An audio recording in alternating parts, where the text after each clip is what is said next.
afterwards, you can be, then I would just put you there and I would probably stay up here. Or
I'll put this here for you. Thank you very much.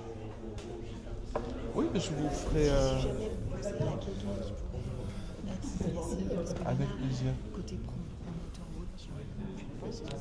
Ouais.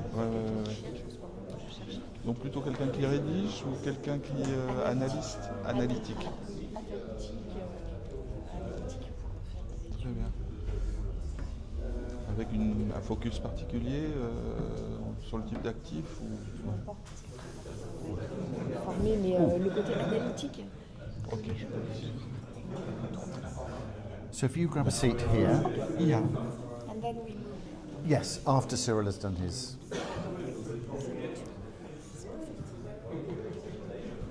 Is that everybody, Benjamin? So if you grab a seat here, Benjamin, that's great. Oh non, je vais me mettre là. Yeah, it's relaxed. No?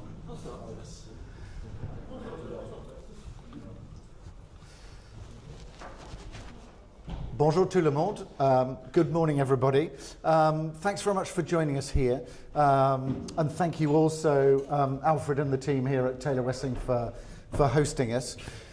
This is part of a series that we do visiting different parts of Europe, picking up on their view on Europe, but also their view on their own country as well. So I was in Frankfurt exactly a week ago, where they said it's going to be much more cheerful in Paris. So let's see whether it is much more cheerful in Paris or not. I was also then in Riyadh in Saudi Arabia, also last week, so at the World Investment Conference. So I'll also try to feed in anything that's relevant from that here for you. It's deliberately designed to be a kind of small and informal group. So if you've got questions, if you've got views on the market that are either different or correspond with what's in the that's an intriguing. I'll just turn these off until we need to use them. That may be better. So if you've got thoughts, if you've got views on the market, things that you've heard, please do share those, and then we can get a really active discussion around where we see the outlook for 2025. Just in case you don't know me, I should have done this slide earlier, of course. My name's Richard Betts. I'm one of the founders of Real Asset Media. This is what we'll be doing today. So Cyril is going to give us a view on the European market from Savil's point of view, but also drill down into some of the French market. So we'll get an overview from that, and we can pick up on that in the panel. Super panel here with a variety of different views. So we'll be able to pick up on European themes. We've got Laurie also who can drill down into the logistics sector, one of the big sectors. So lots to pick up on.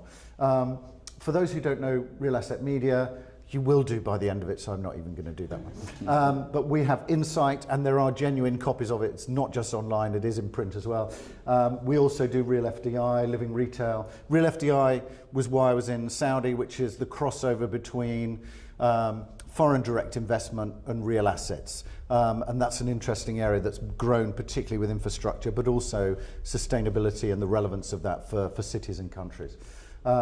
We also publish Impact, which is a platform that looks at sustainability specifically, carbon reduction, social impact strategies and investment within the built environment. And for those who are at Expo Real, we run the Expo Day, which is the daily news that is there in English. And also we have the International Investors Lounge, which is in Hall A1. And again, it's part of what we aim to do is we're less focused on news, we're more focused on strategy, research and collaboration really. So that's one of the areas that we're particularly keen. So if we're not collaborating with you, if we're not writing about you, come and see me afterwards. That's the clue. Good. And the other thing that we run is the Senior Housing and Healthcare Alliance, partly because I'm not getting any younger. That's the reason for that. So with that, I'd like to introduce Cyril. And Cyril is a brief overview of the markets in a few slides, and then we can drill down into that. And because we're all here, and it's not online, we're going to applaud. Welcome.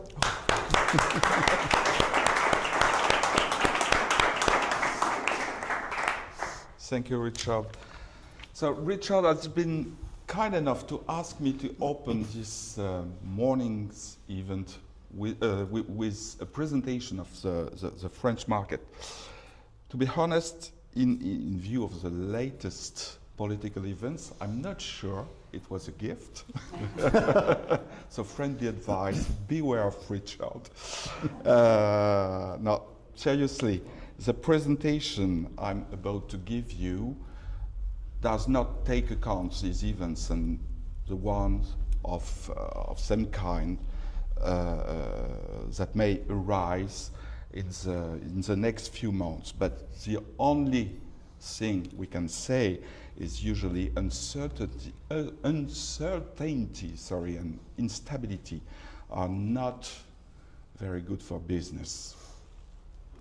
The first thing, in order to do a presentation about the French market, is to put it in its European context. And at this level, there's a clear trend.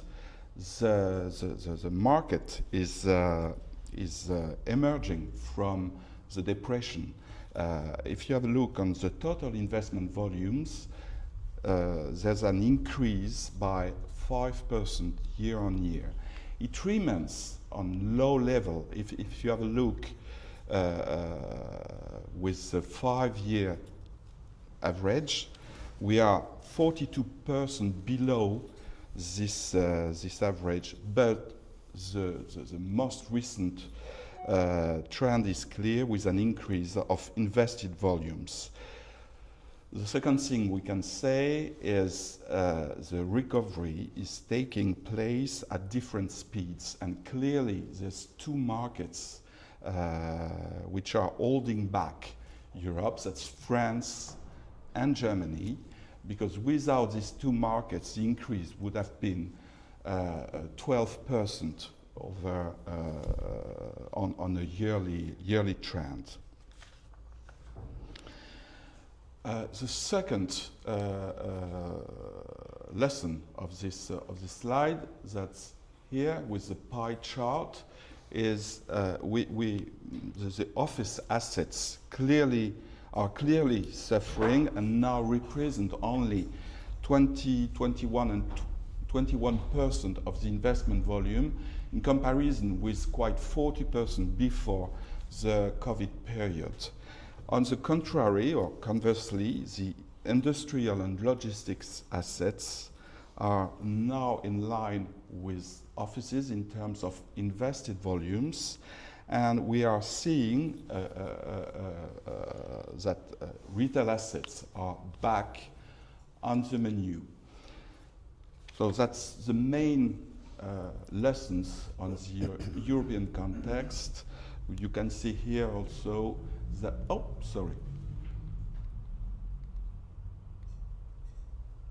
that's this, yeah, here with this chart, that's the number of pooled deals on the European level, and there's a clear increase, which means that price expectation gap is probably closing during the last few months. Within that European context, where is the French market? The French market it's not a surprise, is underperforming. The French market has always been a slow-moving market, and it remains true during the current period. The question is whether it remains far from the recovery trend that is taking place in other countries. And we will see it. There's not only bad news on this market. By now, the French market remains just below the 10 billion euro mark for the first 9 months of the current year, which is a decreasing level compared with previous year. We have an 18% decrease year on year, comparing with a 5% increase on the European level, and we are 51% below the 10-year average. Sorry for my accent. And with clearly, here again, a major weakness with office assets, which are now only counting for 26%, it's 26% compared with 44% last year, and conversely a major increase on logistic and industrial assets. In this gloomy backdrop, I was saying there's some good news, and when you're talking with people, a resurgence of a kind of optimism. We will see if it will remain true in the next few weeks. Why this feeling? There's 4 reasons for that. The first one are the quarterly trends with an increase during the current year. If you have a look on the invested volumes, there's a 21% increase compared between the first quarter and the third quarter, and we know, probably, it's quite sure, the fourth quarter will be on the same trend with a revival of our office transaction picking up again. There's several big deals which are expected before the end of the year or at the beginning of the next year. For instance, you have Trinity Tower within La Défense, probably around 360 million euros for 80% of the tower, bought by Norges Bank. That's a core deal, but very interesting one, because that's the first major sale outside Paris on such a building of this size. There's some other deals which are expected. We have, for instance, 127 on Charles de Gaulle Avenue within Neuilly. That's a core plus sale, expected around 90 million euros, or for instance, a building on Boulevard Saint-Germain in the 7th district of Paris at a level of probably more than 120 million euro for value-add assets. So the wake-up, the revival of the office assets transaction would be very good news for the French market, as are its core business traditionally. There's 2 other reasons. To be a bit more optimistic is to see that the risk-taking is acceptable again on the investment choice, with more core plus or opportunistic deals. And the last reason is the share of domestic investors, which are accounting for less than half of the total invested volumes, which is quite a good news, because usually when you are in a crisis, you are focused mostly on domestic investors. So that's not true anymore, and there's a big change during the last year. Just quickly on this geographic breakdown of the invested volume, the main lesson here is to see that the French market is not, or is no longer, focused on Paris region, and it's open on the whole French territory.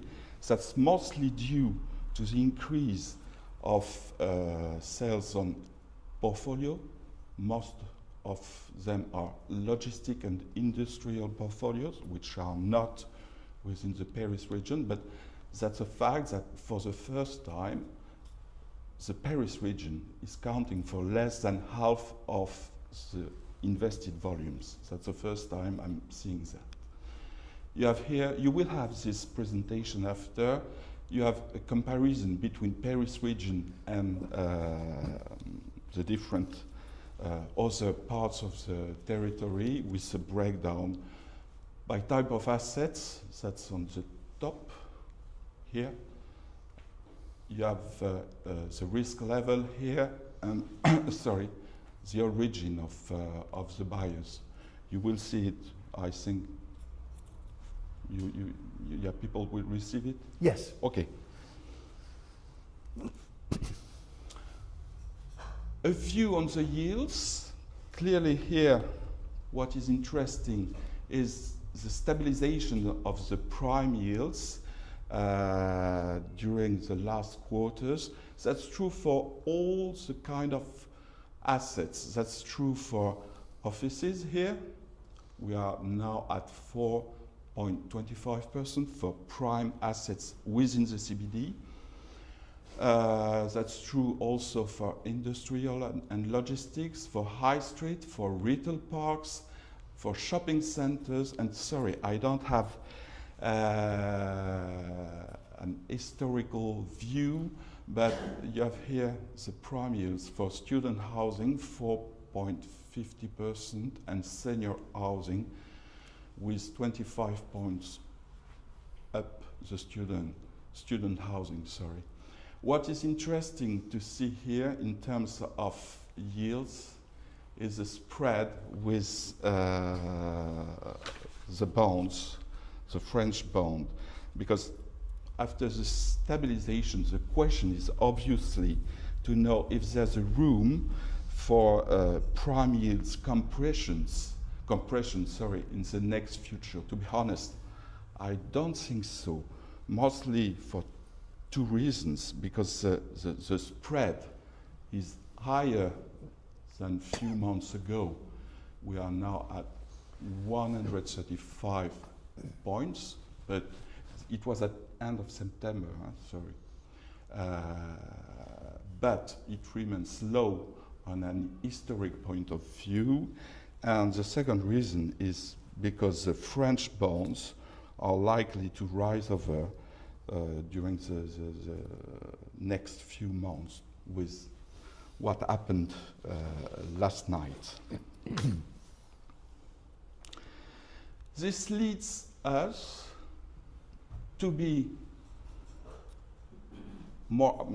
optimistic on a moderate way, but to be optimistic, and we are seeing the French market recovering slightly, and the French market could return to a level close to 20 billion euros next year. Is that here? So in yellow, that's a level 5 years ago, before COVID. So we are seeing a recovery in all the European markets. On the French market, you know, it's slowly than some other market, but we are quite optimistic.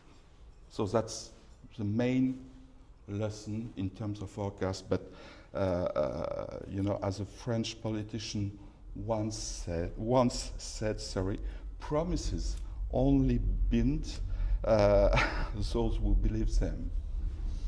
That's my conclusion. Perfect. Great, and thank you, Cyril. Sorry for my accent. Was it okay? Super, yeah, great. Thank you, Cyril. Really interesting, lots to dig down into there, I think, which is great.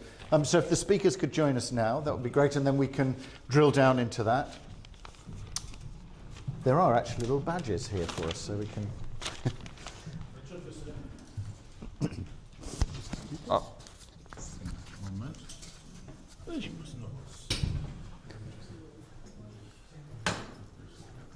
So that...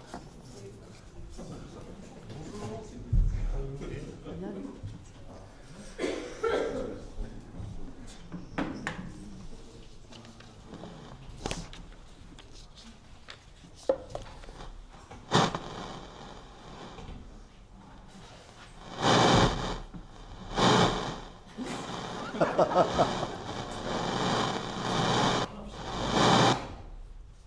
of the microphones.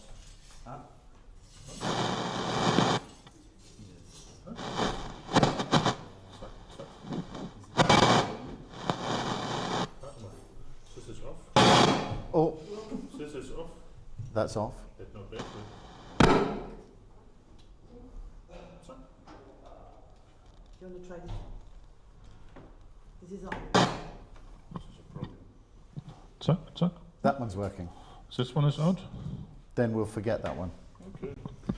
We'll all pretend this never existed, this one. Perfect. Great. So let's start with some quick introductions. Laurie, why don't we start with you? So just a brief kind of introduction of you, the company, what area you're in, and then we'll move our way down the panel. Laurie, so if you use that, well, we'll all have to use that microphone. Good morning, everyone. So, Laurie Lagarde, I'm head of the logistics sector division for Europe for CBRE Investment Management. CBRE Investment Management is an investment manager covering with a global coverage with $142 billion under management across the world. Logistics represents something like $14 billion of management in Europe. And yeah, so I'm in charge of the logistics operation for CBRE IM. Perfect. Benjamin. Thank you, Laurie. Benjamin Cartier-Bresson. I'm in charge of the French office of a German mortgage bank, which is Berlin Hüb AG. And we are a subsidiary of another German bank, which is a universal bank named LBBW, Landesbank Baden-Württemberg. It's a large regional bank with an international scope, headquartered in Stuttgart. And altogether, we have a portfolio of mortgage loans exceeding 60 billion euros, which really represents something big at European level. Super. Beatrice. Hi everyone, I'm Beatrice de Quinsona. I'm in charge of the research department of BPCE Solutions Immobilières. BPCE Solutions Immobilières is one of the main players in real estate in the valuation area, as well on the brokerage side.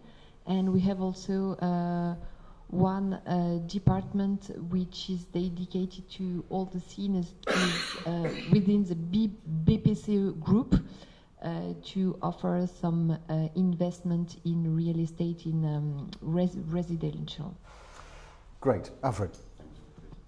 My name is Alfred Fink. I am a partner here at Taylor Wessing, and we are very happy to host today this conference here.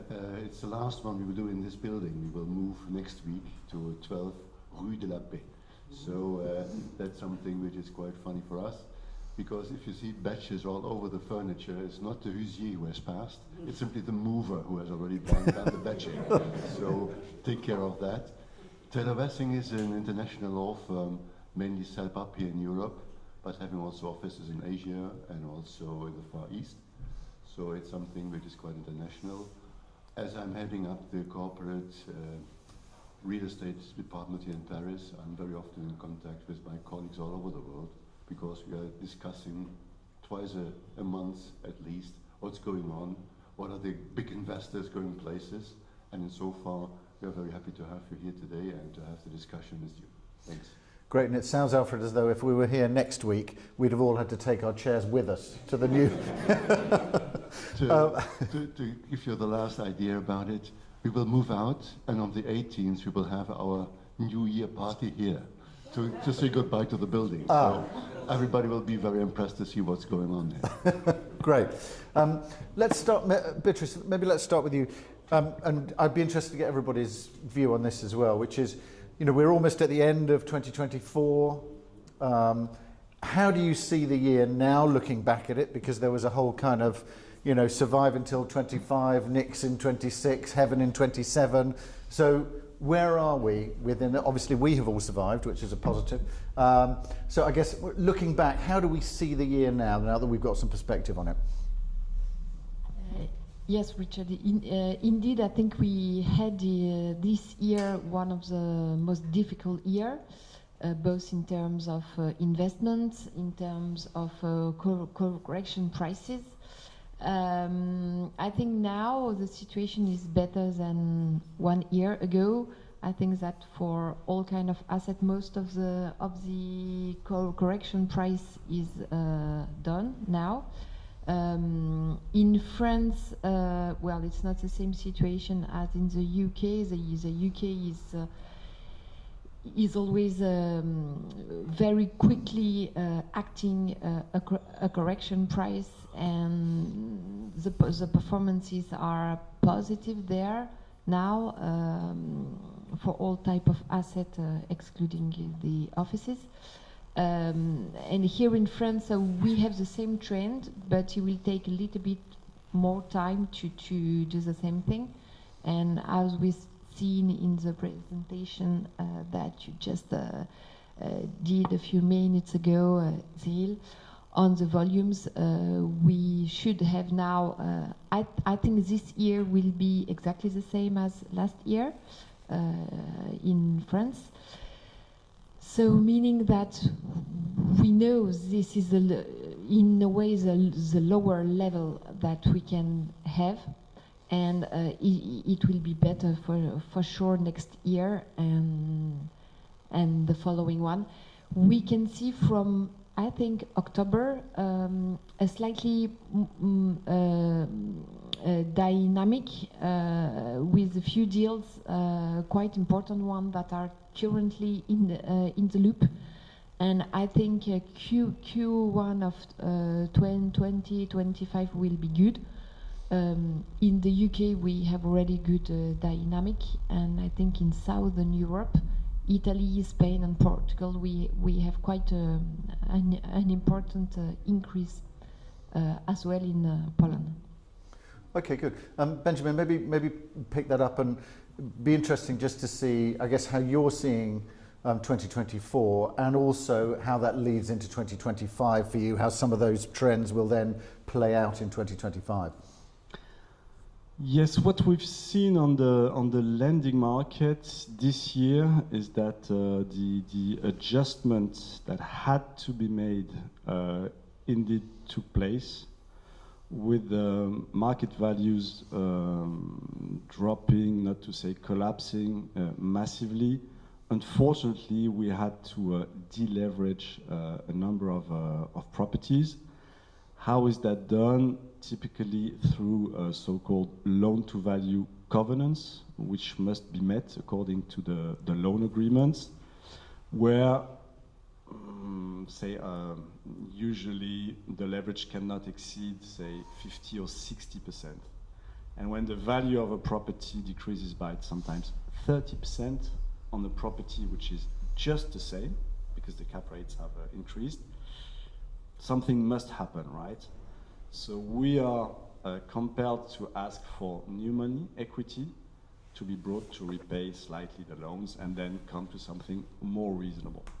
And that's what we've done through the year. It was not always easy discussions, but that went well, I must say. Usually investors had some equity to deploy, to cure the situation. So that in the end, I think we can all be very happy with the fact that there are no major trouble at lenders level. Banks do not have huge problems like they had in the previous crisis, far from that. So that's very satisfactory. And that enables to be ready for new business when the investment market soars again, which is not the case really now. But what we have, which is great, is that our loans have a maturity. At some point, they need to be refinanced, so it's more or less new business for us. Yeah, that's how it is.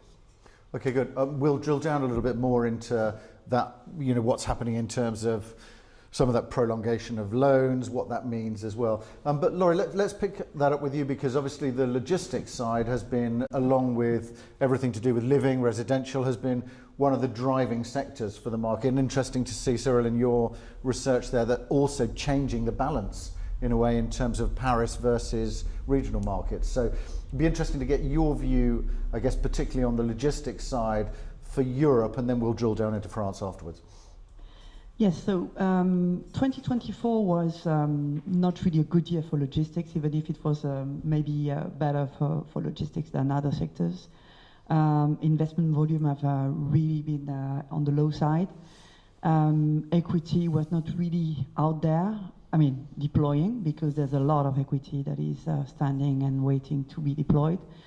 But we saw, as to Beatrice's point, we saw a recovery from, I would say, Expo, kind of September, October, whereby before we were speaking to core plus value-add investors across EMEA, and now we can see core investors coming back, so equity coming back with caution to the industry.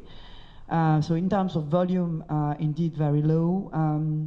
If we, and we're going to speak about France later on, but one of the markets where there was some investment was France during the entire year. Even if the volumes were down, we could see some activity, which is pretty good, because it just capital attracts capital. So I'm expecting 2025 to be much more, volume to be increasing, subject to what's going to happen. I'm expecting from last night's announcement. But still, I think that investors are investing across several countries. So I don't believe that there will be a very huge impact on that sector. But the trends for us in logistics are pretty good.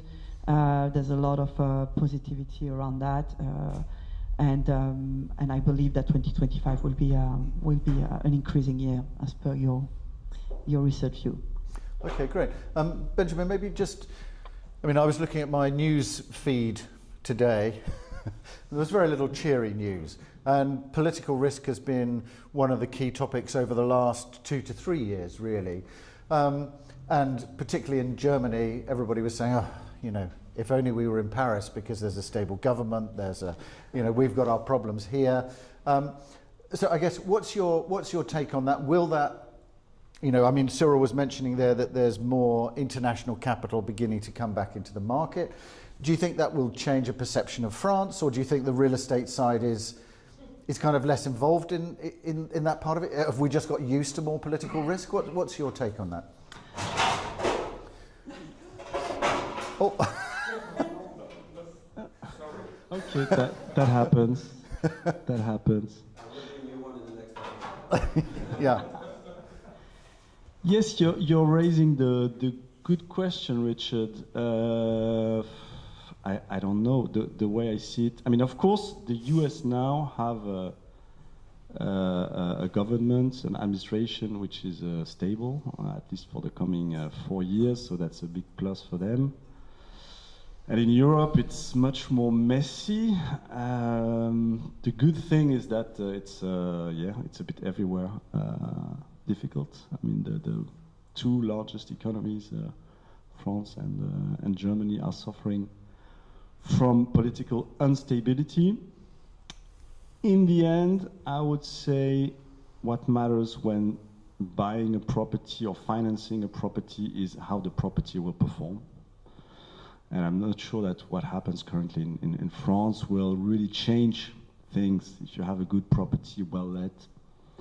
What would be more problematic is if the tax policy would change dramatically, of course, but we are not there yet. I think we just have to get used to living in a world where uncertainty is bigger. But if it's the case everywhere, well, it's a matter of relativity. Are we worse than the others or not? I would say we are still quite good, not to say very good. And the good old recipes for France, centralized country, large assets where you can invest a lot of money with a very good visibility in terms of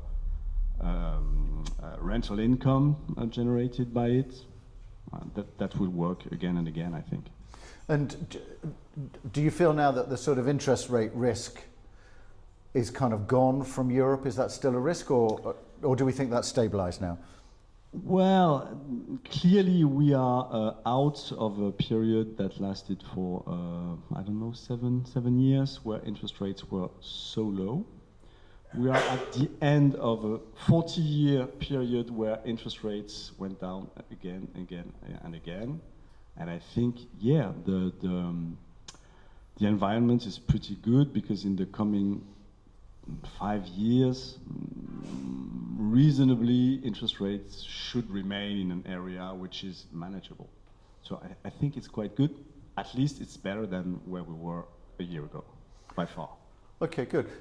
Beatrice, maybe let's, I mean, you mentioned there the occupier side, and if that was stable, then therefore, you know, the real estate market should be sheltered in a way from some of the political risk. Beatrice, what's your kind of view on the occupier market, particularly looking at France, but if you've got comparisons across Europe as well, that would be interesting. Okay. Yeah, indeed. So we see, we've seen that, in terms of investment volume, we really had a slowdown this year, but same as what we had last year. In terms of occupiers, well, it's different on the various type of assets. So for offices, I think the issue is the same in France and in Europe. So we have really two main things. So accessibility and centrality are really the key points. So it is the same in the UK, in France. It is really with all the work from home topic, and it's really a trend that will not disappear within a few months and neither within a few years. So we have more and more companies willing to reduce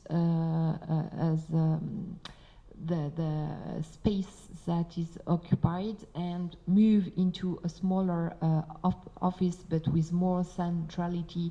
And the key point is also accessibility. It can be a bit far, but if it's really close to the underground or to a bus or something like that. In France, we don't have a collapse on the occupiers market, but we still have a kind of little slowdown. So we know we will not see exactly the same trends as what we've seen a few years, I think 2-3 years before. But with really good dynamic in Paris, so Paris CBD, but also in the rest of Paris. So, we have the rents really going up for Paris. So we know not everybody can afford to pay a price that is so high. So we know we will have also some companies willing to go very close to Paris. So it's quite good in Neuilly. We have some activity also in La Défense. So, but I'm more concerned on what is outside of Paris and where we have a stock in office that is quite important. If we look at the current demand, at the current supply versus what we have quite an issue, because it's like 5, 6, 7 years for all the stock to be absorbed. So it's quite an issue. But again, we have offices and offices. We have really dichotomy within Paris and close to Paris, and the rest. For the logistic market, Laurie talk about this. And on the retail side, so we've seen in the presentation that you've done that we had a quite a good dynamic on retail on the investment side. On the occupier side, I think that behind retail we have various type of retail. We have malls, retail parks, outlets, and high street. And for retail park and outlets, we have really good dynamic. So in France and in Europe, retail park are really well. We have a very low vacancy rate, and we have very good stabilization for rents. On high street, the market is quite good as well, even if we have some type of company that you know we well, what is working really well is luxury and the discount. Then in the middle, sometimes yeah, it might be a little bit difficult. And for malls, well, we have a good dynamic in south of Europe. In France, we had also some dynamic, but yeah, in malls, investors have to quite work a lot on the assets within the portfolio to fit with the new concepts, to fit within the trend with more leisure, more food, really to attract people, to have to convince them not to just buy online, but also to come for an experience. So, and I think it's investors are and players on the retail side are doing quite a great job, because it's really changing, and retail has proven to be both performing with online that also attract people then to come to malls. So it's not either online or physical, but it's really a mixed, and it's working now quite well. Okay, good. I'll pick up with you in a minute on that and how that's relevant to the logistics side. But Alfred, I just wanted to come to you. Cyril mentioned that there was more capital, international capital, coming back into the market. Are you seeing that? And I'm happy to pick that up with anybody else as well. But are you seeing that? So who is active? Who's on the sidelines? Are we seeing Asian capital again? You know, who's active at the moment in the market? I think to take it from what Benjamin said, that there is financing in the market still delivered.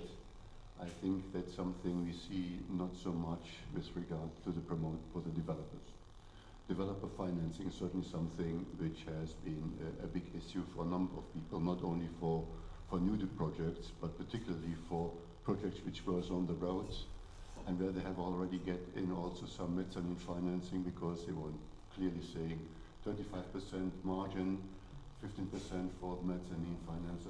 That does work, but at the end of the day, it has been prolonged. Costs have gone up, so the banks were not no longer around to do the financing for the developers.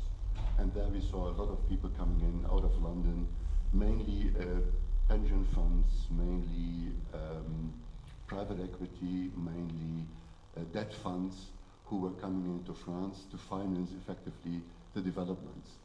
And that was something quite interesting for us, because these funds are not regarded as banks. They don't have a banking license in France. So we had to find a construct which allowed them to get into France and get all the securities, the security package, into Luxembourg or into London. And so far, that is what we saw. It's a lot of American capital and private equity funds who are sitting in London who came in. Nowadays, I hear a lot about big family offices coming out of New York, who are looking actually into some assets in Paris and the south of France and the Alps. So that's something which we see. The German funds, to be very frank, I'm close to them, but they're saying me everything what's going on, we are not inclined to come back largely into Paris for the time being. They're complaining and discussing with the mayor, the new PLU, the planning law. So, and so far, it's something where they're not so much inclined to come over. The UK, by accident, I hear a lot of good news out of the UK, that they are really willing to come back into France to do some investments. And it might be that they get into joint ventures, so something which a lot of people were not doing some years ago. And so far, I think they're bailing out some of the people who are running into trouble, even if it's, as Benjamin said, well, there were people who were able to provide the equity, the additional equity to the bank. And that was normally what we, years ago, we said there's a wall of debt. Now there were a wall of equity, because it's not only to give equity to the bank, but it's also to provide the bank with everything which is the planning of the capex for the energy saving. So there were a double point of equity requested. One, to get the bank satisfied, and on the other side, they said you have also to put money aside for the capex for the energy saving. So that's something which was certainly, at least when we were working with our clients on bank debt, always a big issue, that we had to find effectively this money in other person's pockets. So and so far that was what we're saying. And they're still around, also the people in the Far East coming over. I think the Koreans, you have certainly seen the news, I think they are not so inclined nowadays to get out of Korea. They will certainly keep a little bit more in Korea. Japan was looking outside for a certain period of time, and we saw it also with the Japanese bank who financed one asset where we were on the bank side. And so far, SMBC was also doing that out of Frankfurt, here in Paris. So that was something what we are seeing. I think, yes, there's money waiting, particularly a lot of money sitting there, simply hoping that the prices are going down even a little bit further. So that's something which is interesting. And on our side, I would say, having also looked back in 2024, when we started, I think I've never done so much bailouts, discussions in insolvency proceedings, discussions where we became nasty with the bank, saying, well, we go in Sofgerabahn, only to get the conversation going on. So that was something which is certainly on our desk a little bit further on. And but there are people still waiting. There's a lot of money available in the market, but they say, is it really the right price? Is it still too high? And if you have now liquidity, you can also bargain another 5 or 10%. So if you say, I don't need Berliner coming in, I can do that. Tomorrow we can go to the notary. So that's something which is quite funny. And one quick question, and you may need to hold that a little bit closer to you, because I'm not sure it's coming out of here. Sorry. But that's better, yeah. Just in terms of that, so are we saying that we think there's going to be fresh equity coming in to solve some of the problems in terms of the debt? Or do you think some of these prolongations, you know, that actually it can only go for 3 years, and if it goes into 2025, 26, then everybody's just going to go, enough? No, I think there's equity coming in, but there are also a number of our clients at least selling. So we are only prolonging for 3 months, for 6 months, because they are discussing with people, and if the transaction will fall in place, then they will sell simply and get out of the debt. So I think that is something what we're seeing. If this kind of sales fall apart, I think then it would become a little bit more dangerous for the banks, and they have also then to think a little bit more about what do we do with the asset if they would like to get into that. Okay, that may naturally fall to you, Benjamin, to answer that. Yes, indeed. Maybe one clarification about the development finance. If properties are pre-let, then it's very easy to raise debt on them, even in places like La Défense. I'm thinking of a CB3 just as an example. It's doable. And if it's not pre-let, if it's on a speculative basis, then it must be in a very, very prime location, like in Paris CBD, like here, and then you will also have access to construction finance, right?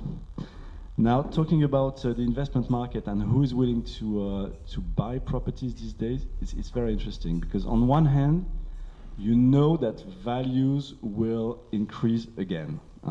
It's been said 24 was really the low point in the cycle, so there is a very clear perspective of higher values.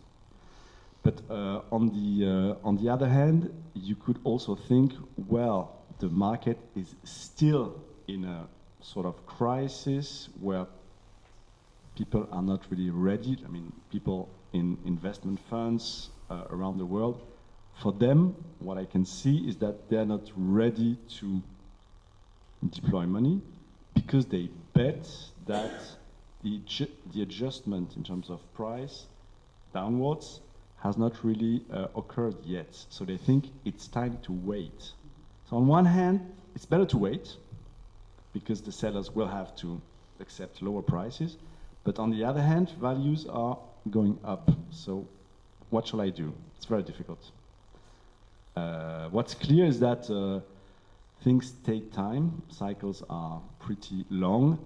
And right now, the motto is, I cannot go to an investment committee and suggest to make a big acquisition because I would be the only one and people would look at me bizarrely.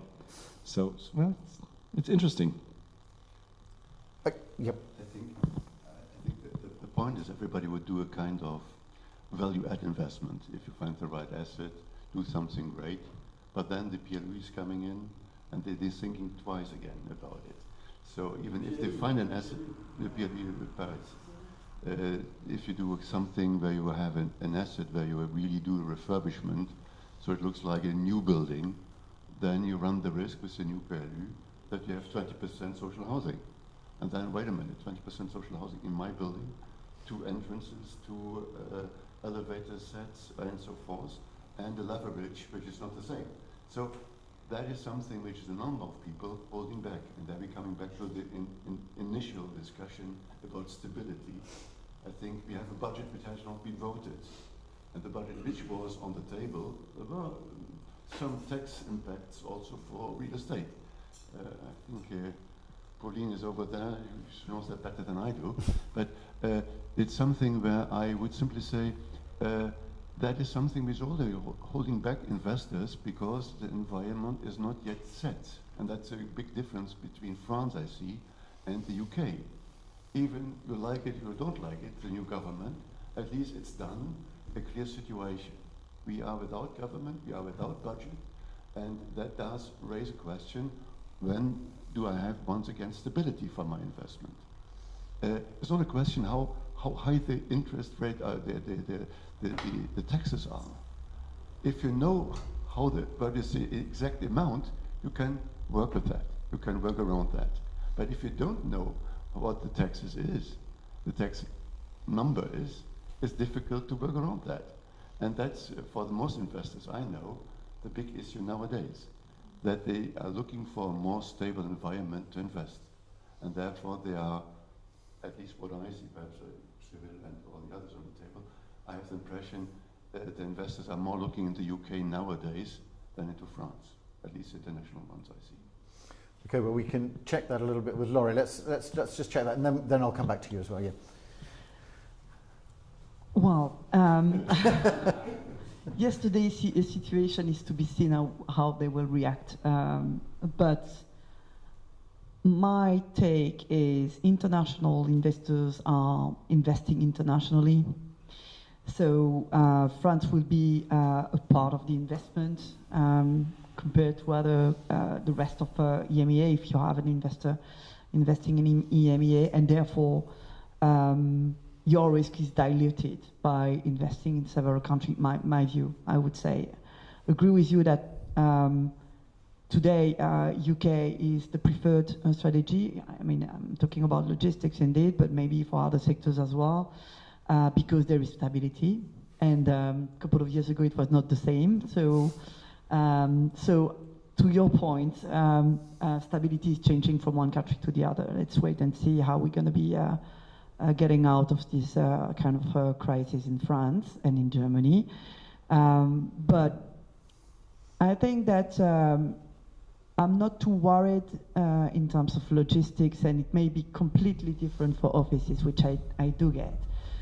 In terms of capital deployment in 2025 and going forward, the fundamentals are pretty good. Demand has slowed down in terms of occupier demand, but it's not really a slowdown, it's a readjustment after COVID, because when you look at 2019 and today, we are just stabilizing the demand. The occupiers base is really taking a bit more time to take some decision. I'm not saying that there's no concern in terms of economic environment and all that, they are, but when you speak to the big 3PRs or the big e-commerce company, their forecast for 2028 and 2029 is pretty high, and they're just looking at space everywhere, including France. So, and with the French environment, and I'm really digging into the logistic here, where speaking about zoning, speaking about design, developing an asset is not really easy, and it's actually not the only country, it's a bit everywhere in Europe. The location, linked to the fact that the location is, to your point, very important for investors, it's going to be very difficult to develop. So the supply, which has been reduced over the last 2 years, is going to continue to be a bit more reduced, i.e. with demand, even if it's a stabilization of the demand in France, the supply-demand dynamics is going to be favorable for increased rent and therefore increased return. So the total return over the last year and a half has been made mostly of income return rather than capital growth return. Now we're going to be seeing back a bit more capital return together with income return. So frankly, my sector is gonna outperform in the coming 4 or 5 years. 2025 may be a bit more challenging.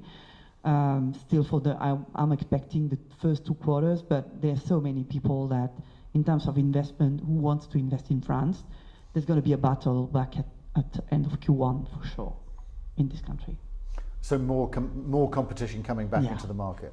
Yeah. And just in terms of the logistics side, what do you see as driving that? You mentioned there that e-commerce has stabilized, and we've seen that actually in other areas. It was growing significantly in Germany actually, which was interesting.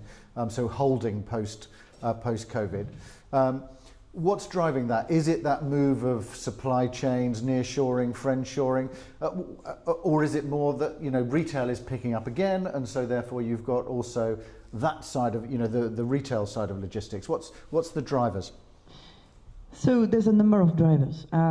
E-commerce, when you were talking about e-commerce, indeed e-commerce has evolved, and when you look at the pan-European outlook of e-commerce, UK is number 1.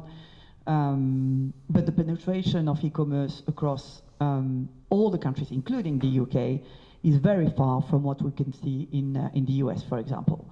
So, and this is linked to the cultural change of, buying by phone, using a credit card. You go to the very small village in Italy, frankly, and I'm taking an example, but that's the same in Portugal, or those countries that have a different culture. They're just using cash to pay. In 10 years or in 20 years, it's going to be different. So they will be using the phone, they will be using the card. So the e-commerce penetration will rise in those countries. What does that mean for logistics? You need warehouse. End of the story. So not only e-commerce is one effect. Second effect is the nearshoring and reshoring. So what happened with COVID is, and everyone has seen it across EMEA or in the world, when you can't get your goods coming from China, where everything, not everything, but a lot of your production has been outsourced out there, not only in China, in the Middle East and all that. All these companies that were present in Europe have just, over the last few years, thought, oh my God, that was such a problem. I need to get control of my supply chain. So I'm looking at potentially de-risking those by bringing some of the production line into closer to where my consumption is. I'm not saying everything, but some of my clients, and I visited some of them in Germany, for example, or even in France, more in France, but in the eastern part of Europe I've been working to bring supply chain nearby their consumption area. So this is nearshoring and reshoring. There is a big concern of potentially the US putting trade wars, tariffs and all that. What does that mean for logistics? It's amplifying the nearshoring and reshoring. So that's going to be another effect on logistics. So all of this is about demand. If you speak about capital coming to logistics, there is a question of allocation, whereby some of those investors have been more invested in offices, and to Beatrice's point, offices are struggling, and they are now like, okay, maybe it's still a bit more uncertainty in terms of offices in the next couple of quarters, which I'm not going to be commenting because it's not my sector. But what I can see when we're pitching to investors is a reallocation of some from offices or retail into logistics, and some investment that were more abroad into Europe. So it's Europe logistics. And frankly, and it's our house view as well, but we are adapting our house view to what investors are telling us. Our preferred sectors are logistics and resi today, and that's the forecast for 2025 going forward. Now, retail is something that we are also forecasting slowly to be back.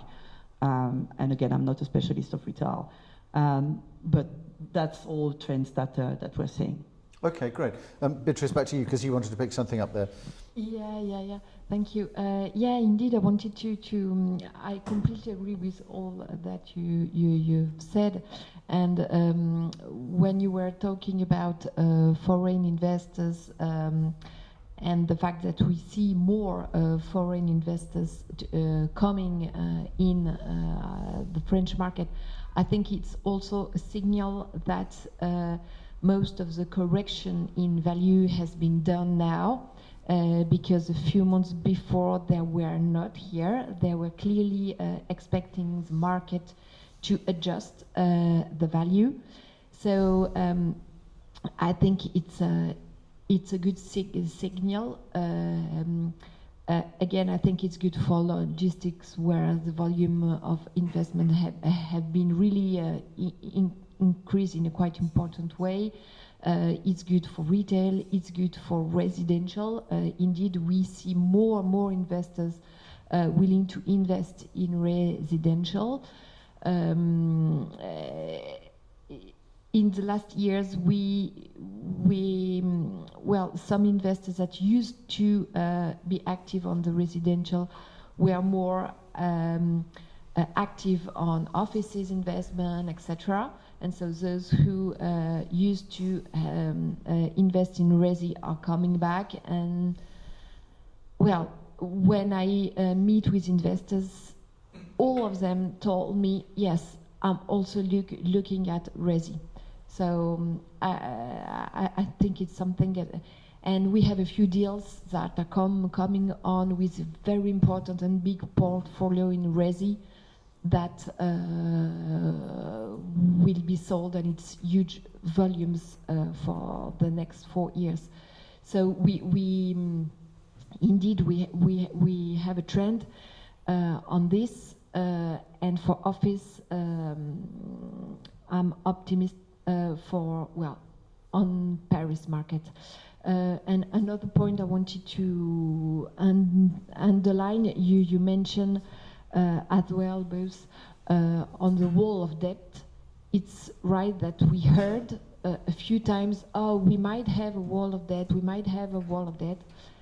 and at the end, we don't see banks, taking keys of the buildings. So, meaning that the discussion and negotiation in between banks and investors, investors have the capacity to readjust in a correct way the assets. They can sell some trophy assets if they need more liquidity. So for now we haven't seen a strong issue on that. Okay, good. I'm going to come back to some of the more alternative assets in a minute, but Alfred, I just wanted to pick up on the key trends that you've been, that have been coming through for the last couple of years. Really have been sustainability, obviously, carbon reduction. You're beginning to see more of a focus on social value, biodiversity, those kinds of things coming through, and of course the other big key area is things like artificial intelligence, innovation, data, how those kinds of things are going to transform it. Big topic, I know, but what's your take on those? Let's start with sustainability, and interested to get other people's views. Is that going to be more of a casualty for 2025? Are we in a position where now everything is going to have to be sustainable, because if it's not, you're not going to let it? So where are we for 2025 with that? I think there's this trend for sustainability. It's all over the place, and also legislation is in place for that. So I think we cannot deny that there's something to be done. But investment in this kind of the capex you have to have for doing that does mean that you have liquidity. And I think that is the only question I would raise here for 2025. Do the big players have the liquidity to go into that in a broad way? And I think, as you say, it's a luxurious problem, perhaps. If you have the possibility to get a loan very cheap, 2% or whatever, you're perhaps more inclined to do so. I think for investments where you do refurbishment, yes, they will do everything to the most, let's say, modern way you can imagine, because they have made the decision to do that. If you have an obsolete building in the outskirts of Paris, you will not do that. You will think about perhaps transforming the office building, which is outside CBD in Paris, into something else, because people are talking about offices which are obsolete. That does mean we will never ever be in the position to do everything which is necessary to get a very modern new office building in that existing building.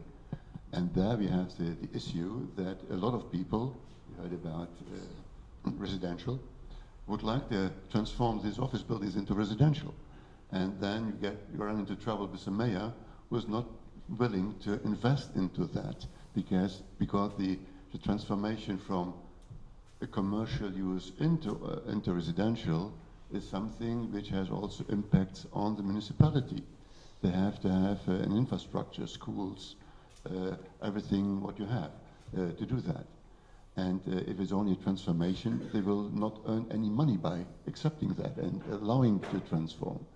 And that's the reason why I think people are aware of the decree, which is under discussion currently, where we try to have a kind of a liberalized situation where the municipality can get taxes by allowing the transformation from office into residential. If that comes through, and having also the permit, which is in a staggered way giving for doing more than one activity in the building, if that comes through, I think that would be give a little bit of oxygen into the outskirts, in the area where you have offices which are out of date, and people will go there and transform that into what everybody expecting, residential. And I think in the CBD residential in Paris is something, if I see what's going on, yes, we did a transaction. I don't know if my Amandine is there. We did a nice transaction in the 16th arrondissement, 2 buildings, 80 apartments or 100 apartments, very nice. It's one of 2 which was really of a large size. And so far, that is something which is more the luxurious side. But we have also to have apartments for not people who are spending 5,000 euros a month on an apartment. And that's something we can do on the outskirts if we transform. And therefore, I think that would be very important for us that this decree comes through, and that's new development of resi outside the CBD. And in so far, we get something which is more active, more liquidity of assets in the market, and also the developers once again working on something. So that is also important for me, because we have not to forget about that there's a number of people who are directly related to the development of real estate. Okay, Benjamin, it'd be good to pick up with you, obviously, in terms of the banking side and there in terms of transition loans, because obviously, as Alfred says, there's going to be capex on that. So how is that going to be financed? Does that have to come out of the equity? Is there transition finance available? What's the situation? Yeah, I think we all know now that if you want to get a loan against your building, it has to turn to a green property at some point. Buying or keeping an asset brown throughout the life of the loan won't work. And that's a good thing, right, for everyone. So that's what we want all to achieve, and that's what's happening. Indeed, in terms of value creation, simply from getting from a brown to a green building, not necessarily, but it's simply a condition to survive. Otherwise, your property is obsolete, and that's very bad. So, and yeah, we are offering, I mean, banks are usually ready to finance properties which are brown, but in your business plan, we need to see that there is a step plan to make it green at some point. And anyway, if you don't do that, because it's demanded by the lenders, you have to do it for your tenants, so there's no discussion. It has to happen. No, I think it's coming from both sides. I think even the central banks, at least what I know from the German central bank and the French one, they're telling you have to take care that your underlying asset keeps a value. You have to do that now as a kind of a regulatory, quote-unquote, obligation to see that the building does not drop in value and is liquid in the market. And so far, I think it's a kind of, even for the lenders, it's an obligation to have a look at that. And I think the only point I was making on that is 2025, I don't know if the investor says that on the first thing coming to their mind, yes, I will now invest into sustainability. I don't know if you're already gone into this area that it is really on the forefront and everybody's thinking, because they are a little bit capital constrained, and then you try to do the very urgent things and not the nice to have things, which we would then postpone to 2026 perhaps. Laurie, you wanted to... Oh yeah, go on, yeah, and then we'll... No, just a quick point. I think that sustainability is really important, but I think we don't have to forget about accessibility and centrality. Well, I mean, if you have a green building, but far, and you know, and if you need to walk 15 minutes from the underground, it can be super green, and everything you want, it will be empty. Yeah, so for me, sustainability, I mean, investors are all about it. I mean, this is not even a question. And they have a number of, they are pushing us. They've been starting to push. The first occupiers are pushing now. So the good thing is that there's no, fight in the middle. But they are pushing us because of a number of reasons. But what I understand is definitely that if they don't do that, to your point, there's not going to be a good discussion with the lender, but there's going to be a brown discount. So we're not talking about value creation today when going to the market, but there is definitely a discount if there is no pathway to a green building, or if there is an impossibility to get there. So this is out there. To your point, there's going to be a need of capex, which, frankly, everybody in terms of investment manager, are looking at this. Some have some solutions, others don't have all the solutions, because when you take a portfolio that is pretty big, whether it's multi-asset or not, everything is coming now. So we need to be having sustainable building. How do we get there? Between the regulation, the taxes linked to some of those investments linked to that are present in all the countries that are different from one country to the other. Frankly, it's a nightmare.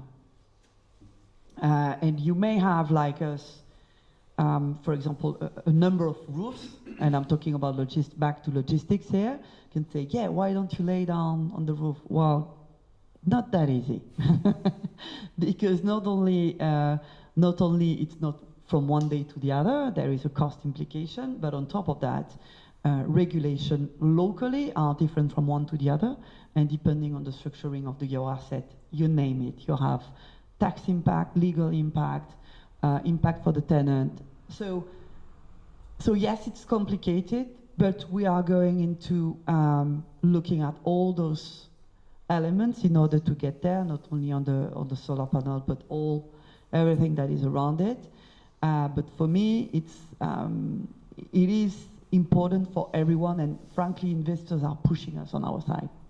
They prefer to spend capex because they own the building. So they know that if they don't invest, the liquidity of the building is nil, and investors is looking at the performance of the building. So at one point, they will sell it. If there is no liquidity, the investment is gone. But Laurie, as a lawyer, I tell you, you have also now the shadings on the parking spaces, which has become a legal obligation. It's not something the investors is pushing. You have now to shade the parking if you have a certain square meters of parking, and then with the entire discussion about that, owners of either retail parks or logistics are fighting against it because they say it's so much money which we have to spend all overnight, more or less, within a year or two, and we don't know how to do that. Shading, you mean installing solar panels on parking. Solar panels on top on the parkings. Is that an obligation? It has become an obligation, yeah. From where? Coming from? From the yeah. And is that for all I think it's car parks or? it's about 2,500 square meters. Yeah. When you file for planning permission or? No, you have already an existing building, and now they come in and say in 31st December 2025, you have an enormous parking space, and you have to put solar panels on top to shade the parking space. And that's a huge amount of money they have to spend. And if you are Leclerc or whoever, or one of the logistic centers, well then all of a sudden you have to do that for I don't know how many square meters within a year or two, and you will even have already the problem to source the asset. And for sure, Euro Disney did that, I think, 2 years ago or a year ago, put solar across the whole of their parking. So it is an interesting area for sure. Does anyone have any questions, any thoughts, anything that they want to contribute? I mean, it's an interesting area, I think, also around energy, especially people's requirements for energy. So if anybody's got a question, do let me know. I'm going to drill down very quickly just into some of the alternatives.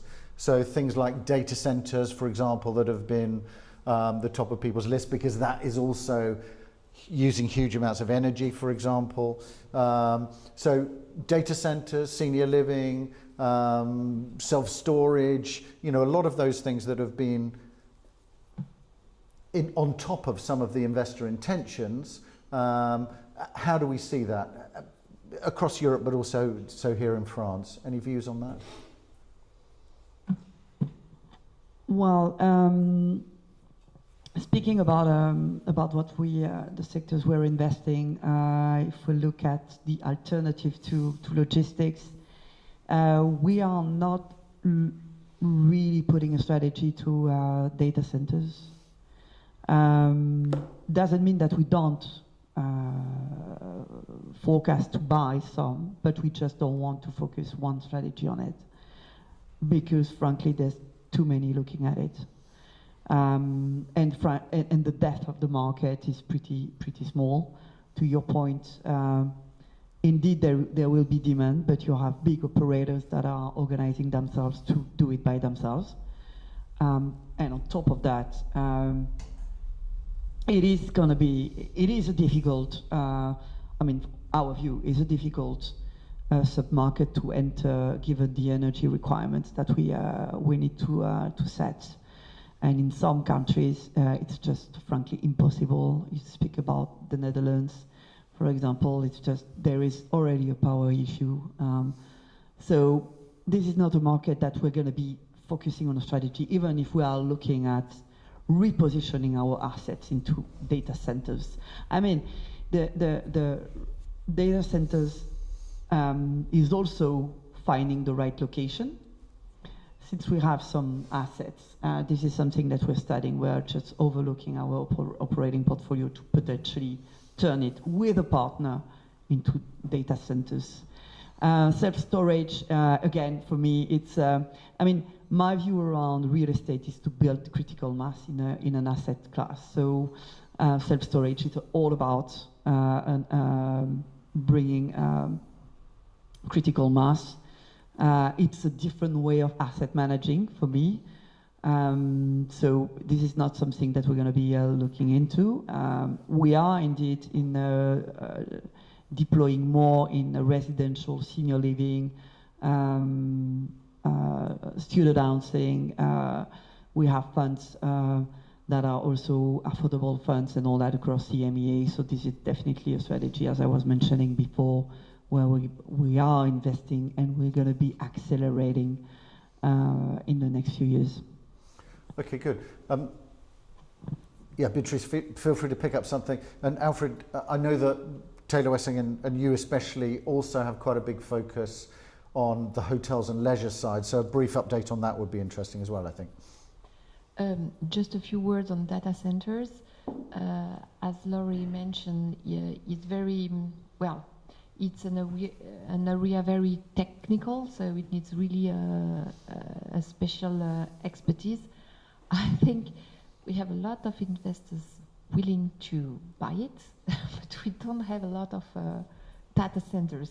So yeah, so it's not a huge market, but everybody's saying, oh yeah, that data center, it's interesting. So in terms of alternative asset class, yes, that data centers is coming, quite on the top. We have as well all the social housing, senior housing, etc. But yeah, data center, it will be interesting to follow the trends within a few years. I think we have now, in English at least, a new expression, operative real estate. Yep. And I think it's all about that to a certain extent. If I see data centers, for example, we have a team cross-border working on data centers because the issues are everywhere the same. That does mean if you have an expertise on that, you have to have a little bit of an expertise on technique, as Beatrice is saying, and you have to have that not probably directly in the city center. And the big issue is very often the electricity grid. You don't get the electricity you need. That's a discussion we have nowadays about nuclear, let's say, production of electricity, which has become once again green all of a sudden. The Germans went out of nuclear energy 15 years ago because it was not green, and now it has become green. We're talking about small nuclear energy factories which we can build directly beside the data center so that we can produce it. And then to get it also to talk about, once again, about sustainability, you have a mini nuclear center, you have a data center, and the heating of the data center is given to the community, municipality, which is just across. So you have to work about concepts, how to get that sustainable if you talk about that. And that is a lot of local planning law, electricity, providing this kind of thing. It becomes really very operative and very complicated. Therefore, it's not everybody's baby to invest into that, but you have not a clear picture on what is really the revenue I'm generating out of it, because there's so many facts you have to take into consideration. But that is, I think, something important. What I said about the obsolete office buildings, that's perfectly well done for student housing.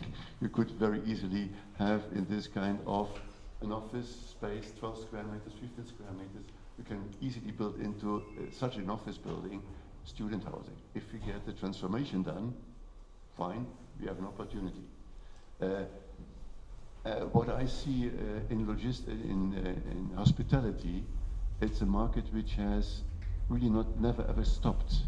There have been, over the last, I think, the first quarter of 2024, we had at least 6 or 7 big transactions here in Paris. So we are talking about, how can I say that? I think it's about $500 million, more than $500 million, only from time to time for 3 or 4 assets. So we are talking big money, because a room in a 5-star hotel is between 700 and 1.5 million as value, and that has been transferred very easily over the last 9 months. There I see that something happening. People who are doing these city hotels are very much looking into that, because they would like to buy even more city hotels. One of the clients, who is held by a big American investment bank, is telling you have to open more than 1 hotel a week. So you don't find it sufficient assets to do that. And then in between, you have these 4-star, which are a little bit run out hotels, which don't find their clientele anymore. So it's really either you have 5-star palace, as we say in Paris, or you are the 2-star, nicely refurbished, proper things where you have a room for 60, 70 euros a night. And not later than last week, I speak to somebody who's even talking to me about a hotel, a hybrid hotel, as he told me. It's something where you have still rooms, but you have also rooms where you have 8 beds in the room, and you rent the bed for 35 euros a night. And it's a youth hostel. No, it's a hotel. So it's something where you have rooms which are not expensive, and you have a kind of a youth hostel service at the same place, and they say it's a hybrid hotel. So that are very top and very low, and the business hotels in the city center. Okay, so that's where the focus is. I'm going to finish in just a minute, but since you're here, Joost, there was a discussion around energy especially, and also you mentioned, Laurie, there, the Netherlands as well, and different things. Since you're here from the Netherlands, Joost, maybe just a couple of minutes on your take on that. Oh, come up, why not? Come up, yes. And then the good people can see you there, Joost. Yeah.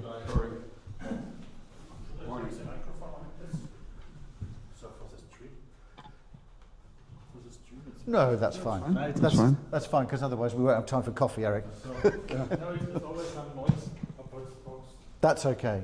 Joost can deal with it. It's for the people in the room, really. Try to do my best. Yeah, so I think it would be interesting just to get your take on the sustainability side, the energy side, and just how that's playing out, and if there's any views as well from the Netherlands market around that energy side. It would be interesting to share that, just because Laurie also brought that up. The energy side in Holland is really full. Exactly. There is no capability at the moment. So you need really to be self-sufficient. You can have sometimes a small line, but you need a best system and empower your building by PV systems. Okay, so self-sufficiency of energy. Off the grid, nearly off the grid. Okay, and in terms of how that's, I mean, Alfred talked about the capex there, the regulatory side. So how complex is that? How achievable is it? Because if the goal is self-sufficiency, then you've got to do that with what we have seen in making building making come go into that corner there. Yeah. The problem is what we have seen in the last 6 years, and we can say our company, we have seen it all. We have made models from Deka Immobilium 6 years ago. We really have to say now, you have to decarbonize your assets. And you have to do it as quick as possible, because there's another problem. There are not so many EPC companies anymore to create a really good PV system. There are not enough panels. So we already know that around 40% of the buildings will be stranded asset in 3 years. What we also seen is that everybody is talking. And everybody is hiring so many, green advisors, and talking about BREEAM, talking about this and that. It's only about decarbonize and we say always, do it KISS. keep it stupid simple. It's only decarbonize what your animal use, and the building will be resilient for all the coming years and the 25 years. You don't need contracts. You don't need anything. It's only give the power away to your tenant. Do it on the right way. There is no IRR on ESG. You have to do it. It's simple as that. And that is what we now more and more see, especially from banks. If you want to have a loan, you have to do it. Otherwise, they cannot resell the loan after 7 years or something. We see that, like Seabury is very advanced with their Helios project. We see that Panattoni, the new report of Panattoni of Emilia, is very saying that the tenant demand is now already more than 2/3. Otherwise, they don't want to or not able to rent the new shed anymore, because if it's not green power, they are not allowed to deliver, for example, to De La Haye or Amazon with the nature pledge. And so it's stepping in, and we hope, especially for the world, that and for the energy crisis we have, because if you see it now in France, Germany is really every day it's going to be if there is power or not in Germany. Now France is a little bit more stable because they have still a lot of nuclear, so the base load is very powerful. In the Nordics we don't see any problem. We don't see that there is a necessity to decarbonize, because if you see in the Kremlin, the power that they have is already green, and if you see the matrix of the Krem is every year changing because there's more renewable energy stepping in. But what everybody is also stepping over is that in the first word of making your building green, it says the beautiful line, energy efficiency. But what I really do not understand is that over the 5 years we will consume 3 times more energy. So there is no energy efficiency. Energy efficiency is put your lights off when you're not using the room, but you have EV charging points, you have higher, heavier computers, and all those things. So we need a lot of more energy, and there is a real big problem, and we have to do it all together. And also what probably we'll see in the new is like the battery systems for home packs in residential. How you're going to decarbonize offices, will it be offset? What are we going to do? What are the rules? Are the new type of financing coming up? We don't know. But there is a big problem with energy, and yes, in Holland it's nearly you cannot build anymore. And it's a strange thing. Okay, good, thank you. And if anybody's got any questions, you are here for coffee, aren't you? So we'll end at that point. But it is very interesting, I think. I mean, I was talking to Aviva yesterday. They've just launched a fund which is for carbon offset, or they believed it was going to be for mainly used for carbon offset, which is one that is particularly an impact fund, which is around nature. So it's putting back nature or things that are actually going to decarbonize, so that you're putting back peat bogs. I don't know what the French translation of that is, but there must be one. The major problem, therefore, is our these types of funds very handy for you as real estate or for investment managers, because to decarbonize multiple housing, there's flats, or we call it in Holland, but apartments, beautiful apartments, or office buildings, you can talk really long about in the E part, but you cannot do really thing in energy. Then it will cost more carbon and it will cost the nature more than really buy real offset. That will be more handy, because if you're going to produce green energy somewhere else or to procure, it's still grey. Nobody understands it, but it is still grey energy. Because when it's going into the net, it will become grey immediately. So it's really greenwashing. And also in the law, in the upcoming law, because now we're only talking about E, what the S is going to do will be really devastating. But over 4 years, the G is stepping in.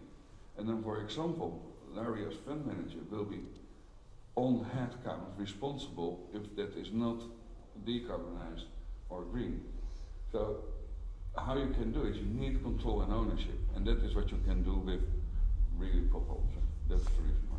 And it sounds as though we need to have a whole session on that, but we don't have time for that. So, so final question. Let's start with you, Alfred, on this. Joost, if you could hand that. Yes. Great, thank you. Last question on this is, I guess, how are we? Are we more positive? Will 2025 be better than 2024 for the real estate side? What's your take on it? Of course, it must be better. I think we should certainly look a little bit more positive into the future. I think having also heard that bottoming out the prices, I don't think that is already done. But I think people have become in a better mood. They are back again in a mood where you think about investment. They have come over the first trouble that there are devaluation of buildings from first year 15% and another 15% in the second year by end of 2023.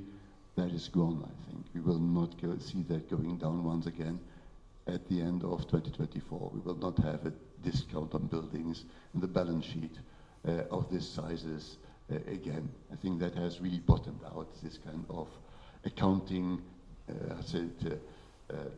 wise bring down the values. I think that we will not see by the end of the year. And that does mean for me that the big investors and the big funds have got their arms around it. Having spoken to a number of them, they have sold a little bit the family gold asset they would like to keep, but they needed cash, so they have sold it with a discount, which was a cash cow for them. So it has hurted the fund, but they were able to do it in a quick manner behind closed curtains, and nobody has really seen that so much, but they have no liquidity to look further in the brighter future. And they are already employing that money into new things which are driven by future. What do we do with a building which is very well placed in the city? We will do a refurbishment work. We have already a plan for that. We have the money doing that. So that's something which comes for me, or will kick in 2025, that is this clean up work, homework, as we say, has been done in 2023, 2024, and I think it's more positive for most people. Do we have more transactions? Really, I don't know. But I think there's at least this positive mood that people have got liquidity back into their funds, that they have a clear strategy and plan how to develop the existing portfolio and going ahead with it. And that does mean in the course of 2025 we will see certainly the benefits coming out of that. And there I think the importance is that there are the people with a certain size of portfolio. It's not one big asset. There are the people who are running the big portfolios. You have acted on that. And that is the reason why I think it will be positive for the market and we will see an uptick in 2025. Okay, Beatrice, same to you. And any opportunities that you see coming from it? Yeah, in a way to conclude, I think that next year will be really better. I think in terms of allocation of equity within real estate, it is the first time that we see clear intention from investors to allocate more in real estate. We are running a survey twice a year with investors, and we will present all the results next week. And one of the key points of this survey is that it has been 18 months that they are all saying we want to allocate less, really less in real estate, and now it is the first time they are saying we want to allocate more money. So more money means investment at the end will be up, and so now we will see. Now I think the challenge is for buyer and sellers to find, to agree on an amount, but the money, the equity is here to be invested. Okay, Benjamin. In terms of us banks, lenders, deleveraging assets takes some time. It has started in 23, 24, but it's not over. You have the adjustment mechanism through loan-to-value covenants. That's very efficient. And then you have the term of the loans and how you refinance them with new lenders. That's another story. So that will take some time. It's not done yet. It has just started. Now, I think the mood is good. It's much better, say, now than a year ago, and that's very important.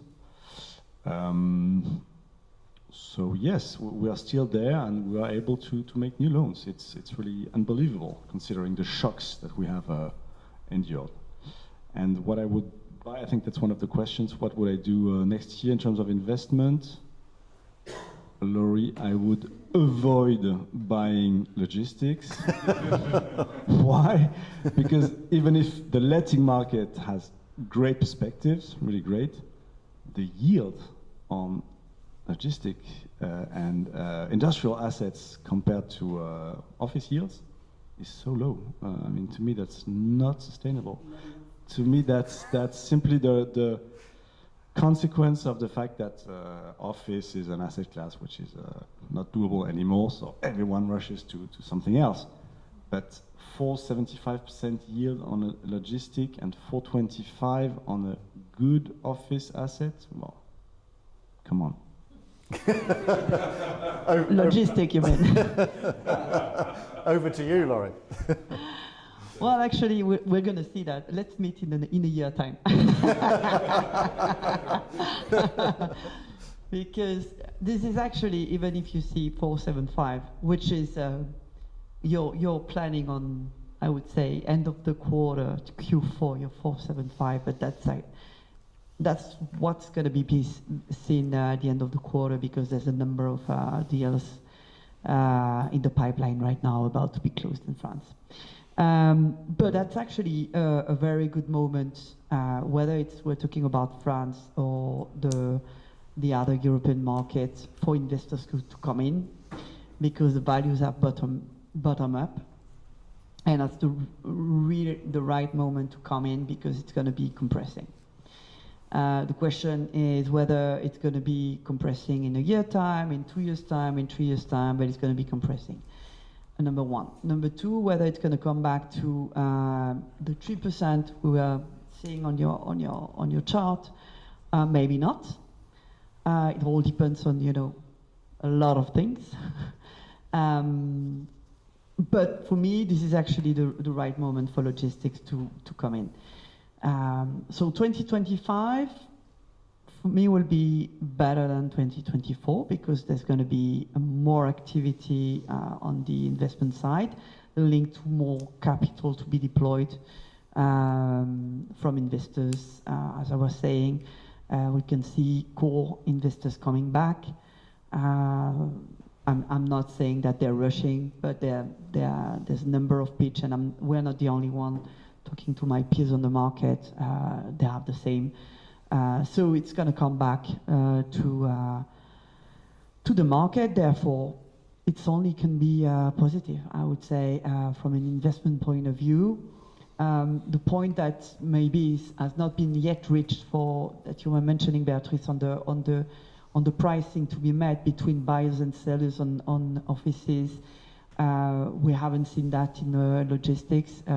Liquidity is there, so it's just going to be continuing. On the demand side, let's see how it's going to be evolving. An impact from indeed the economic situation, but for me it's a stability on logistics.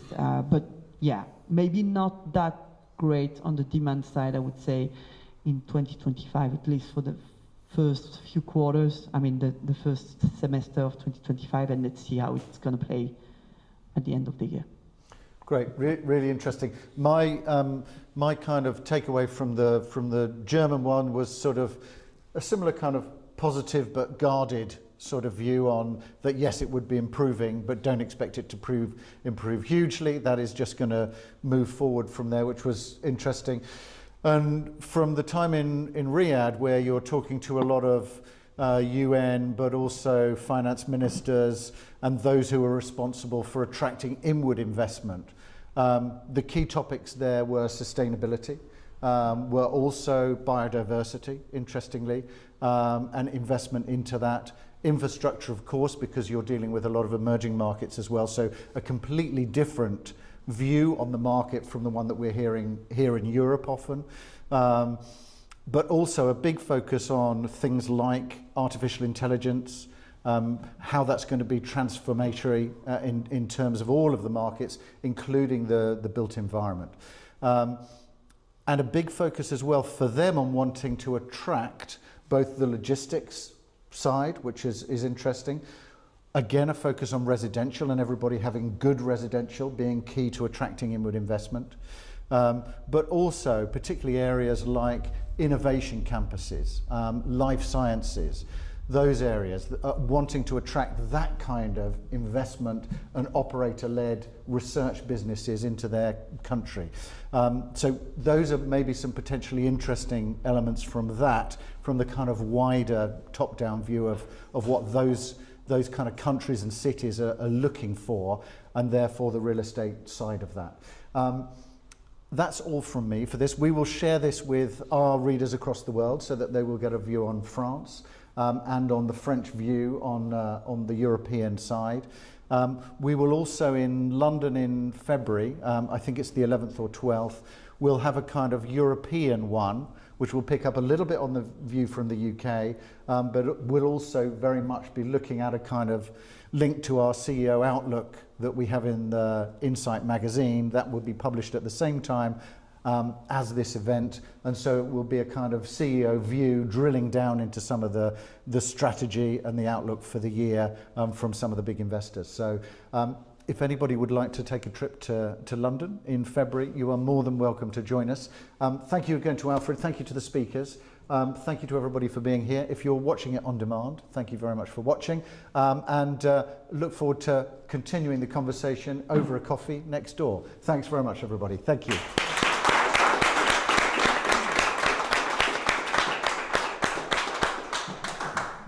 And coffees are next door, I think, Alfred, aren't they? So.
Un peu moins de